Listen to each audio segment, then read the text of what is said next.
Kong la khat khan lai tarik filit thap vote มันต้อยบันติแทบโหวต election โลกสภา election MLA มันเตหอยเสีย pli filit thap vote kan khna ba ka surjungi ki pa riu lum kan sawa jam anong ba Delhi ละลอร์กรีอินเดียจงยีกับเฮกิจิงกะลาอายุเก่งใบนี้อีเวลานีอารงดกินอมิกมัดกินละมันวันระ ni we nong mi khma ru laban wan ra bun ka jingkala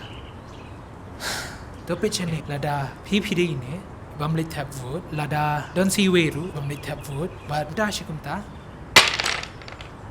kan sa khalam ka jing sun char pat ba te pat ba ba ro phila ya so tho am ba ka khat khin dai tarek upnai april arajar ar phosam ra laki apet กระเนียโนไอพิกจงอ่ะกว่าชโน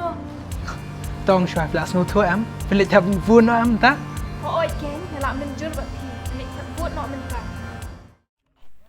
In a recent development, the Voice of the People Party has strongly condemned the cold-blooded murder of a labourer in Maulai Mauro recently. Emphasizing their commitment to the Indian Constitution and the rule of law, the party spokesperson, Batskem Marbo, underscored that every individual, regardless of their background or affiliation, has an inherent right to life as enshrined in both international and national laws. The party has called upon the state government to take immediate and effective measures to ensure the prevalence of law and order in the region.